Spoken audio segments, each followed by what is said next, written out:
fídíò yìí ò kí ń ṣe fún everybody, so ìwọ tó bá jẹ́ sí pé negative thoughts, negativity ló máa ń sáré wá sí ẹ lọ́kàn tó bá ti gbọ́ nǹkan tàbí tó bá ti rí nǹkan, tàbí ìwọ tó bá lọ́kàn oye, so ní ìpẹ́ sí fídíò yìí ó lè scroll kó máa lọ. So ìwọ tó bá jẹ́ sí pé ò bá rí báyìí tó lọ́kàn tó dẹ̀ ní positive thoughts, ìwọ ni mo pè kó bá mi wo fídíò yìí láti òkè délẹ̀. Nígbà kan rí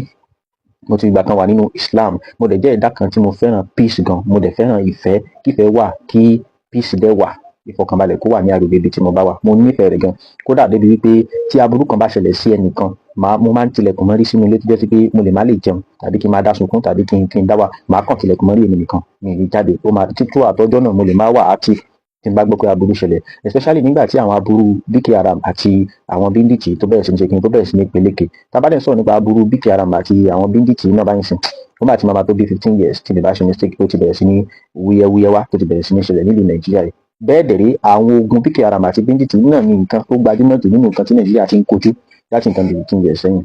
Èyí tó jẹ́ sí pé ó máa ń jẹ́ kí n wo pé òkè kí ló ń ṣẹlẹ̀ gẹ́gẹ́ bí àdámọ̀ tèmi pé bí kí peace ṣáà máa wà, kífẹ́ ṣáà máa wà ló máa ń ṣe mí. Mo máa ń tojú bọ kí ni ideologies tó wà behind àwọn nǹkan wọ̀nyí, ideologies wo ló wà behind tí ìṣẹ̀lẹ̀ kan bá ṣẹlẹ̀. Okay, a gbọ́ pé wọ́n lọ ju àdó olóró síbì kan fíìmù, a gbọ́ pé wọ́n pa àwọn èèyàn kan níbì kan, a gbọ́ pé nǹkan kan ṣẹlẹ̀, a gbọ́ pé wọ́n dú àwọn èèyàn kan níbì kan. Okay, mo máa ń wò behind yàtọ̀ sí nǹkan tó ṣẹlẹ̀, yàtọ̀ sí pé àwọn ìjọba wa wọn mójútó security ilẹ̀ wa tó. Kí làwọn nǹkan tó lè mú ọmọ ènìyàn, kí ni tó lè mú ọmọ ènìyàn dìde kúrò wípé òun fẹ́ lọ gbẹ̀mí ọmọlàkejì? Ìyẹn jẹ́ kí n wà interested nínú kí ni nǹkan tó lè ṣe ọmọ ènìyàn, because ọmọ ènìyàn lèmi náà. Kí ló lè mú ọmọ ènìyàn rò wípé òun fẹ́ lọ pa ọmọlàkejì? Àṣẹ̀yìnwá àṣẹ̀yìnbọ̀ láì dúró pẹ̀lú ìtẹ̀síwájú nínú ẹ̀kọ́ nípa Islam gẹ́gẹ́ bí ẹni tí wọ́n bí sínú Islam tí mi ò dẹ̀ ní lọ́kàn wípé màá kúrò ní Islam lọ́jọ́ kan. Mo rí wípé Islam ní ipa tó ní agbára, tí máa sọ pé tó ní agbára tó pọ̀ gan nípa insecurity Nàìjíríà yìí. Islam kó ipa tó ní agbára gan nípa ìtàjẹ̀sílẹ̀ ní Nàìjíríà yìí, gẹ́gẹ́ bó ṣe jẹ́ sí wípé ibi tí ìgbésùnmọ̀mí ti ń wájú òun náà ni agbègbè ibi tí Islam ti pọ̀ síjú, àti pé àwọn tí wọ́n ń ṣe ìgbésùnmọ̀mí yìí kò sí identity tí wọ́n gbé sórí púpọ̀ jù bíi 99.9% tó ju Islam lọ. So mo bẹ̀rẹ̀ sí ní rí wípé okay, ó dàbẹ̀ ni pé this thing ló wà níbẹ̀. So then nǹkan tó tún ràn mí lọ́wọ́ láti tètè grab wípé this is the main issue òun náà ni pé ìkọ́kọ́ Islam tí mo bẹ̀rẹ̀ sí ní kọ́ tí mo dẹ̀ fi gbogbo ara kọ́ tẹ́bí ti yà ni mo fi kọ́.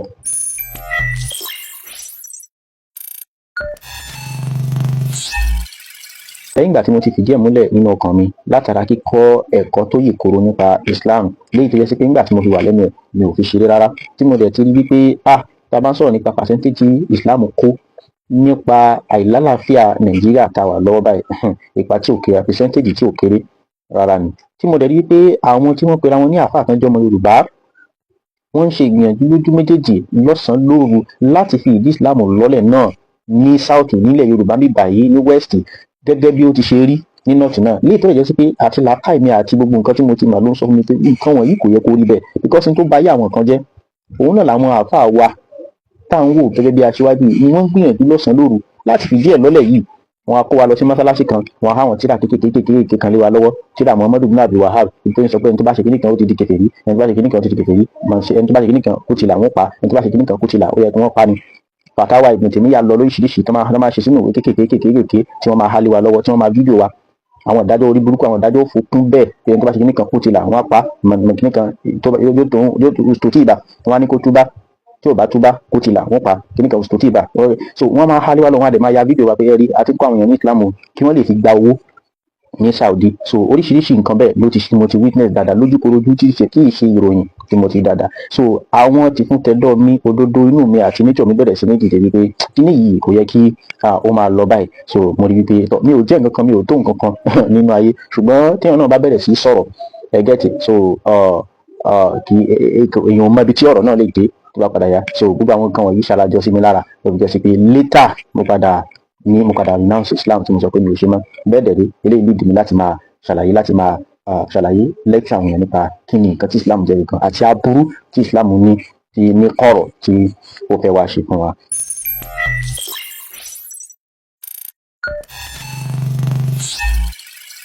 gbogbo ohun tó ń jẹ́ tara mi ló tako kí irú nǹkan báyìí kó wáyé. Ìyẹn ni pé gbogbo ohun tó ń jẹ́ tara mi tako kí àwọn àáfàá succeed láti jẹ́ kí ọ̀dọ̀ wa níbàyí náà kó dàbí ilẹ̀ Haúsá nípasẹ̀ pé Islam máa gba everywhere bẹ́ẹ̀ dẹ̀ ìṣẹ̀dá lọ máa padà wọlé. Gbogbo ohun tó ń jẹ́ tara mi ló tako ìgbésẹ̀ báyìí léyìí tó ní ipa tó lágbára nípa bí mo ṣe dìde láti bẹ̀rẹ̀ sí ní máa sọ̀rọ̀ bó ṣe jẹ́ sí pé mo rò wípé ohùn mi ò lè débì kankan ẹgẹ́ pé ṣùgbọ́n èèyàn náà ṣáà máa sọ̀rọ̀ anyhow bákan ni nǹkan ṣe máa ń bẹ̀rẹ̀ ṣùgbọ́n nǹkan yìí ṣarapọ̀ láti fún mi ní akin nítorí pé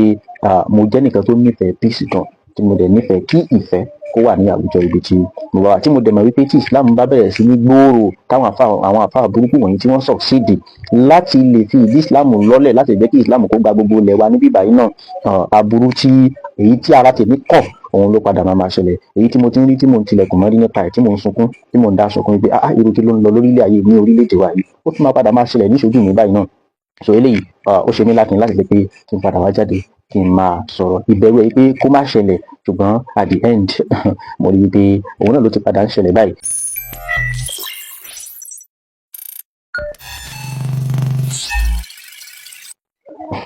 Ògbómọ̀ṣọ́ Ọ̀yọ́ Ìbàdàn ọkàn àwọn èèyàn ò balẹ̀ mọ́ àwọn ọmọ skul fẹ́ bẹ̀ lórí òróró wọ́n bẹ̀rù gini wọ́n bẹ̀rù bandits. Gbogbo èèyàn tó bá ti máa mi wo fídíò yìí kó bá mi share rẹ̀ gbogbo abiyamọ tó bá wọn fídíò yìí bá mi share fídíò yìí ẹ bá mi share fídíò yìí nínú ìbànújẹ́ ni mo ṣe ń ṣe fídíò yìí nínú ìbànújẹ́ àìfọkànbalẹ̀ àìní àlàáfíà ni mo ṣe ń ṣe fídíò yìí ṣé ẹ ti rí ìlú Ògbómọ̀ṣọ́ ti dàrú àárín gbùngbùn nílùú Ògbómọ̀ṣọ́ grammar school eléyìí gbogbo àwọn ọmọ school ti fọ́n jáde wọ́n ní wọ́n láwọn bá ní títí dé ẹ ti rí nǹkan bẹ́ẹ̀ gbogbo àwọn ọmọ school ẹ ti rí àwọn ọmọ yẹn ò tiẹ̀ lè wọ ọ̀kadà lọ́nà mọ́ tí wọ́n fi ń sáré tí wọ́n fi ń jáde ìjọba Nàìjíríà you are useless. Àbújá kìíní àwọn bí kí ara mú alábùjá náà ẹnìkan ti sọ sórí ìṣẹ̀lẹ̀ kan tó ṣẹlẹ̀ láyé Àbújá fún mi rí mùsùlùmí ẹni tó sọ fún mi sórí bá ṣe capture ọ̀kan náà àwọn bí kí ara mẹ́mbà kan tó máa ń ka Kùránì gan náà kan ló ti pé máa kó gbọ̀ngàn ní haram tó kàn máa ṣe everything has to connect with this olórí burúkú nìjọ everything has to connect mùsùlùmí gangan lẹni tó sọ sórí ìfún mi ó lé pàṣẹ kó ń gan wo fídíò tó sọ sórí ìgbà tó fi wà lábùjá gangan pé wọ́n mú ẹnìkan tó jẹ́ bí kí ara lójúkorojú ẹ̀ báyìí tán mú wọ́n pe àwọn security náà padà fi torí wọ́n ti di pé àwọn ọ̀rọ̀ yìí ti lágbára gan ní mọ́ṣáláṣí ló máa ń wà all the time ló máa ka Kùránì. And you don't think this religion leads to things like this? wọ́n máa ka Kùránì gan tó máa yan náfìlà tó máa ṣe kò ní lọ kankan kò ní lọ ní mọ́ṣáláṣí ló máa wà. wọ́n padà wí pé ó kìíní kan bí kàrà mi nǹkan kan ṣáá bla bla bla kí ọbẹ̀ nìyẹn sọ mi kí wọ́n gbé ó ti Ògbómọ̀ṣọ́ lẹ́lẹ́bíà ẹnìkan náà pásítọ̀ kan náà àbí ẹnìkan náà kristian lẹ́nu yẹn Ọ̀yọ́ Ìbàdàn náà ní àrántí Ọ̀yọ́ Ìbàdàn Ògbómọ̀ṣọ́ náà ní gbogbo ẹtí ìṣẹ̀lẹ̀ original ilẹ̀ Yorùbá òótọ́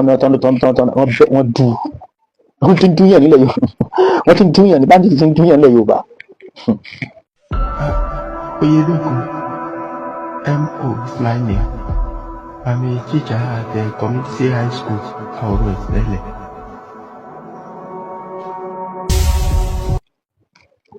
bandit ọ̀rẹ́ mi kan Sodiq a sọ wípé tá a bá ń sọ̀rọ̀ nípa dídira àti all those things so tó jẹ mọ́ spirituality Yorùbá àní mi lè jẹ́ kí pé mọ́lá àwùjù lásánlásán ló máa gbẹ̀mí mi it's funny but òótọ́ ọ̀rọ̀ ni mọ́lá lásánlásán àwọn ọmọ aláìní ẹwà àwọn ọmọ tó ń pè àwọn ní bandit ẹwà àwọn bí kí ara mi àwọn ọmọ bíi 19 years 18 years àwọn bíi 19 years 18 years àwọn ìṣúkìṣú ṣàkúnúwẹrẹ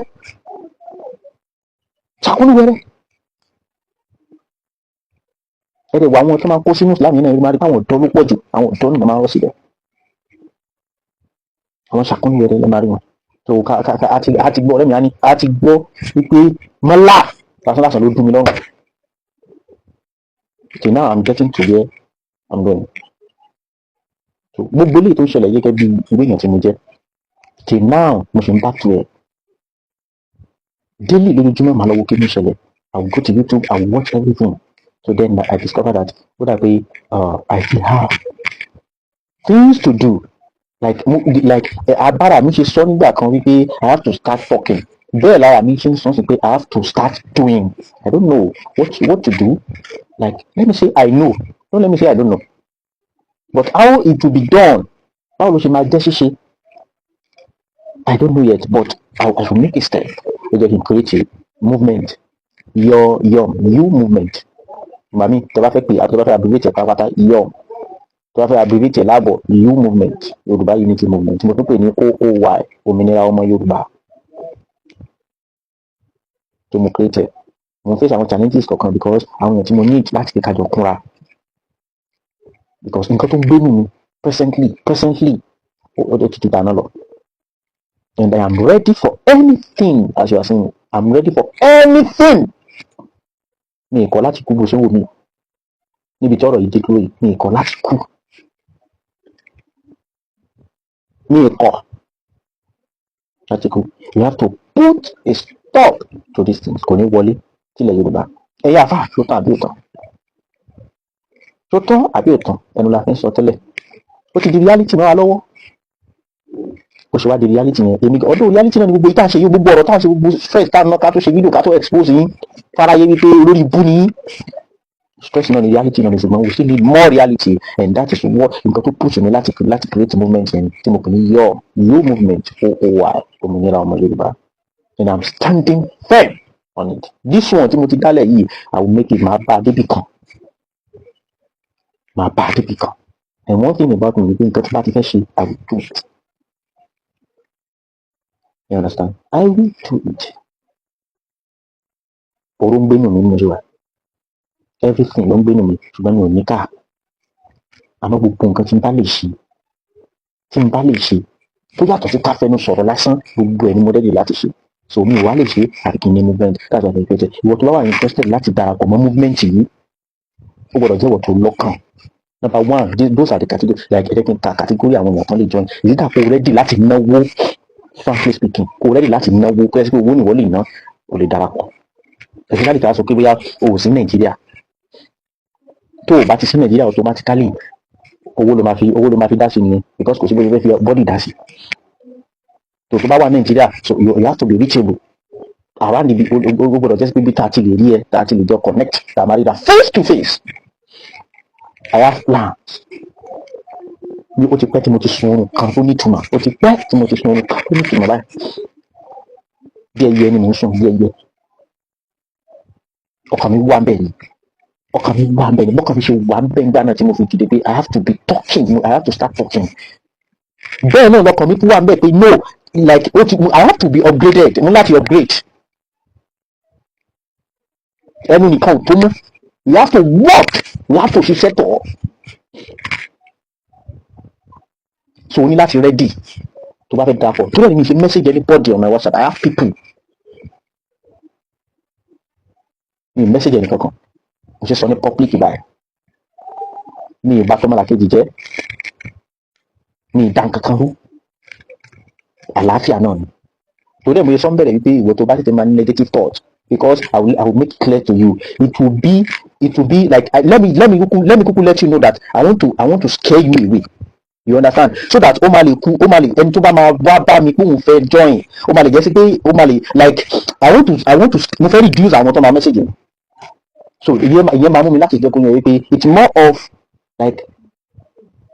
court vibe. You understand?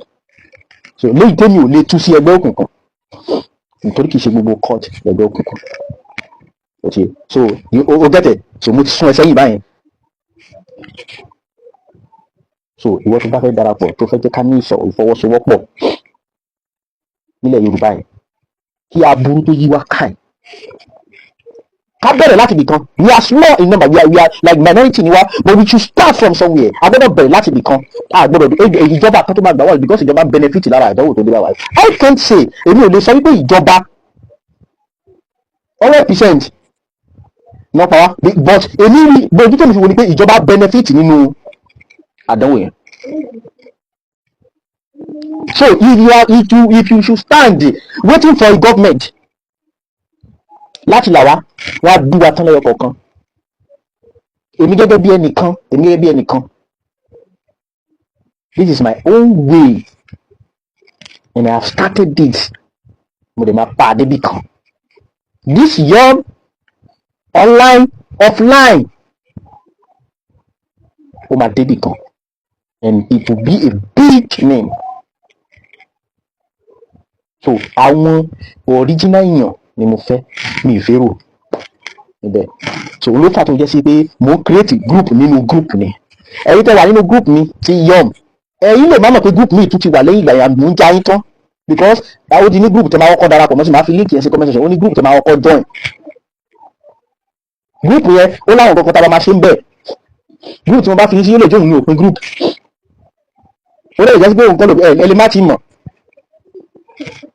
activities yín, gbogbo nǹkan tá a bá sọ pé ká ṣe báyìí, gbogbo nǹkan tá a sọ pé báyìí la ṣe fẹ́ ṣe, báyìí la ṣe fẹ́ ṣe, tí bá ṣe rí pé ń jára mọ́ sí fúnra mi ni màá message yín pé okay, you are qualified to join this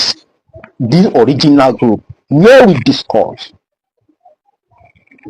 Mo ń sọ ní gbangba because kì í ṣe aburú ní nǹkan tá a mean, kì í ṣe aburú ní nǹkan tá a mean, and nobody can use this against us because tẹ́ ẹ̀ bá ti bá nǹkan tí mi bá ti ṣe aburú sẹ́ni kankan tó kò sí nǹkan tẹ́lẹ̀ lè against me. But this one mo ń gbé kúrò ní online, mi ì gbé kúrò ní online o, mo ń copy ẹ̀ let me say mo ń copy ẹ̀ online láti èyí tó jẹ́ pé èyí tá a ṣe yìí ó máa kàn sí pàṣípàṣí non-stop ni, but that offline I want something to happen and I am ready.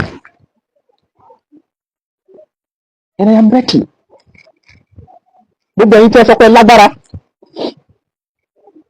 tí ẹ sọ pé lóògùn nílẹ̀ Yorùbá, ẹ jáde. Ìgbà tá a máa mọ̀ pé lóògùn lélẹ́yìí, ẹ sọ pé lóògùn àbí come out. Yom ń pè everybody. We need you because I am going like lórí ọ̀rọ̀ yìí mo ń lọ physically and spiritually. If the spirituality works, then prove it for us as Yoruba. We have power, right? We have Ogun, we have Dudu. Come prove the Dudu. Support with the Dudu. I'm not betting down where I go pay any babalawo. I'll be anybody. On this movement, if you have any call, join me. Message me there for me. Toba work, we need like me as a person. I cannot. It's enough. Like I cannot withstand people being fined. Me personally, and you would think mélòó lára àbí kankan, so don't worry, ibìkan ló ti ń bẹ̀rẹ̀. Àwọn olórí burúkú táwọn náà ń pààyàn kiri yìí, ibìkan ni wọ́n ti bẹ̀rẹ̀. Òun náà ti dínà tó náà ti yàyàkuyà mọ́ wa lọ́wọ́ yìí sí, tápà ìjọba gan ò ká wọn mọ́, tí ìjọba gan ti padà ń benefit nínú wọn. And kí n tó gbà pé we always shout Tinubu. I don't support any president kò sí ìgbà tó kàn pẹ̀lú mi láti gbé àti mo ti dáyé. Mo kà kọ́mọ̀ ìgbọ̀kan lọ́wọ́ kan ẹnìyẹn sọ fún mi pé èmi wà lára àwọn problem Nàìjíríà because mi ò ní voters card. Mi ìfẹ́ bẹ́ẹ̀ nìyẹn jiyàn lọ́jọ́ yẹn ni. Àti jọ́bẹ̀ tí ní voters card kí ló dárí láti jọ́bẹ̀ tí bí wà ní Nàìjíríà ti dá yóò lọ voters card kí lè dà bẹ́ẹ̀ tó jẹ́ sí pé ní voters card tèmi ló ṣe contribute millions of people tí wọ́n dìbò ní gbogbo ìgbà tó máa fẹ́ dìbò ni kí ló padà bí ó bí Boko Haram, ó bí bandage, ó bí incompetence, ó bí ìtàjẹ̀sílẹ̀, ó bí kò sómi kò síná ọmọ ọdá gbogbo ẹ̀ náà ló bí. So èmi ò fọ́ fún any government I don't like me from my day one I know they support. Báwo àwọn ti bí mi kò ń tẹ̀ mí lórí mi máa wà tó bá ti dìbò látọdún tí mo ti pé 80 years mi ò jáde rí dìbò ni. Because kìnìún rẹ̀ ti ń gbé mi ó ti wà nù mí tipẹ́tipẹ́ mi ò mọ̀ pé ìgbàgbọ́ mi ni pé kò sí ìjọ tí Buhari fẹ́ wọlé ṣé bàbá ṣé Buhari là ń gbọ́ nígbà yẹn nígbà tó fi sọ mo ń sọ fún yẹn pé kí ló dé ìgbàgbọ́ ṣé bàbá ṣé Buhari báyìí wọ́n ní Buhari ló lè ṣe I was like ó takò lọ́jì ìgbé Buhari ló lè ṣe bí báyìí pé the same thing everybody máa ṣe that's how I see gbọ́dọ̀ ṣe ń rí nìyẹn even tó fi mọ́gbà àti Tinubu mo kàn wò wọ́n tó ń di náà.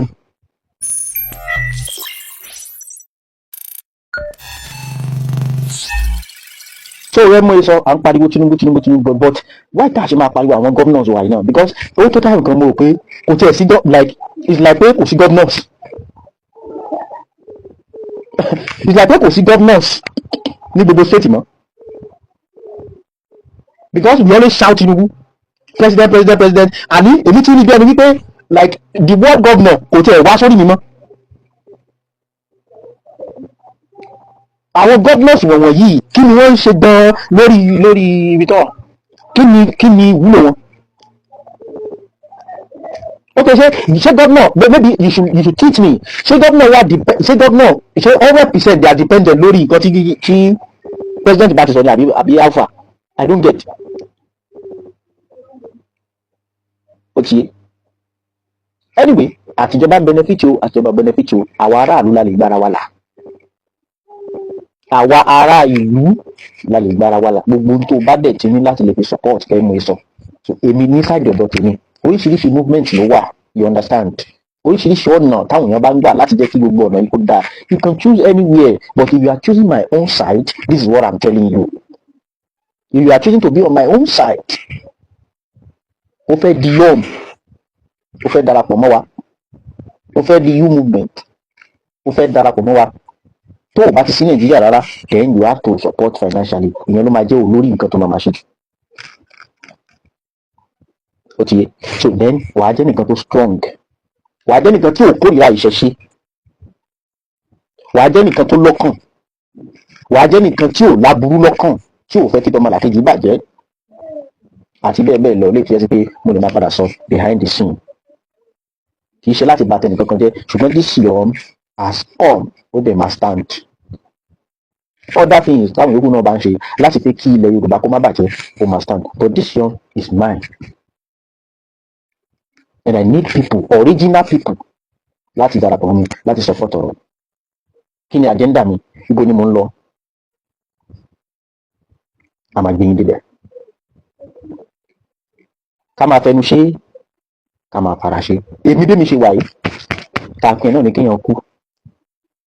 ẹ̀rù kò dẹ̀ bè mí mọ́. Tààkùn yẹn òun ni kéèyàn kú, ẹ̀rù kò bè mí mọ́. Tọ́ gbogbo ohun tó bá ní láti fi support, ojú owó àbójẹ́ nǹkan ni ẹ kàn sí mi. Bójá agbára spirituality Yorùbá tó mọ̀ kó dá ẹ lójú, sọ pé èmi ò ṣọ̀tá nǹkan kan tèmi. Àfi nǹkan tó bá fẹ́ gbẹ̀mí wa, àfi nǹkan tó bá fẹ́ gbalẹ̀ wa, àfi nǹkan tó bá fẹ́ sọ wá dá láì níran. Ó ṣe bó tilẹ̀ jẹ́ sí pé máa sọ fún wa pé I am more of atheism. So ṣùgbọ́n tó bá ní spirituality tó dájú, ẹ̀yin babaláwo ẹ jáde, ẹ já rí